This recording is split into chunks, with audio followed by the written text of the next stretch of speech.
கோடியில் 108 கிலோமீட்டர் தொலைவில் அமைய இருக்கின்றன.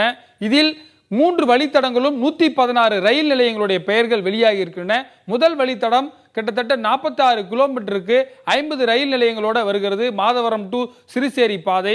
அந்த மாதவரத்தில் ஆரம்பித்து மூலக்கடை, பெரம்பூர், பெரம்பூரிலிருந்து ஐனாவரம், ஐனாவரத்திலிருந்து கேஎம்சி, கேஎம்சியிலிருந்து நுங்கம்பாக்கம், நுங்கம்பாக்கத்திலிருந்து ராயப்பேட்டை, ராயப்பேட்டையிலிருந்து மந்தவெளி, மந்தவெளியிலிருந்து அடையாறு, அடையாறிலிருந்து இந்திரா நகர், இந்திரா நகரிலிருந்து நேரடியாக திருவான்மூர் வழியாக ஓஎம்ஆர் சாலையில் இந்த முதல் பாதை பயணிக்கிறது. சில இடங்களில் மேல் பகுதியிலும் சில இடங்களில் பூமிக்கு அடியிலும் அமைகிறது.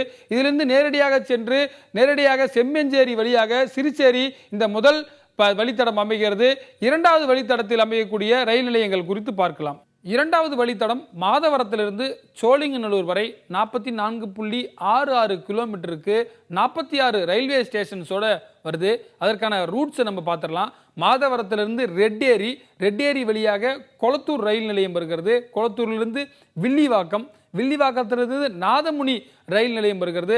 நாதமுனியிலிருந்து கோயம்பேடு ஏற்கனவே இருக்கக்கூடிய ஜங்ஷனில் போய் ஜாயிண்ட் ஆகி அதற்கு பிறகு நெற்குன்றம், மதுரவாயில், வலசரவாக்கம் ரயில் நிலையம் வருகிறது. வலசரவாக்கத்திலிருந்து ஆழ்வார் திருநகர் வழியாக ராமாபுரம் அந்த ரூட் வராங்க. ராமாபுரத்திலிருந்து நந்தம்பாக்கம் ட்ரேட் சென்டரில் போய் அந்த ரயில் நிலையம் வருது.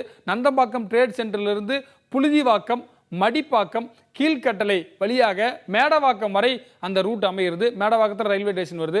மேடவாக்கத்திலிருந்து பார்த்தீர்கள் என்று சொன்னால் குளோபல் மருத்துவமனை வழியாக சோழிங்கநல்லூரில் முடியக்கூடிய 46 ஸ்டேஷன்ஸ் வருது. இதில் ஒரு சில முக்கியமான ஸ்டேஷன்ஸ் மட்டும் நம்ம பார்த்தோம். மூன்றாவது வழித்தடம் கலங்கரை விளக்கம் முதல் கோயம்பேடு வரை 17.12 கிலோமீட்டருக்கு 20 ரயில் நிலையங்களோடு வருகிறது.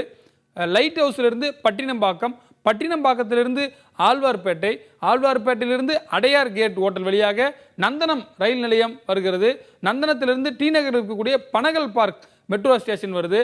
பனகல் பார்க்கிலிருந்து கோடம்பாக்கம், பவர் ஹவுஸ், பவர் ஹவுஸிலிருந்து ஆவிச்சி ஸ்கூல் விருகம்பாக்கம், விருகம்பாக்கத்திலிருந்து சாய் நகர் வழியாக சென்று கோயம்பேட்டில் இந்த மூன்றாவது ரூட் அமைகிறது. இந்த 20 ரூட்டில் இருக்கக்கூடிய முக்கியமான ரயில் நிலையங்களை நம்ம பார்த்தோம். ஆகவே இதுதான் இந்த 3 வழித்தடங்கள் அமைய இருக்கக்கூடிய 116 ரயில் நிலையங்களாக அமைய இருக்கிறது.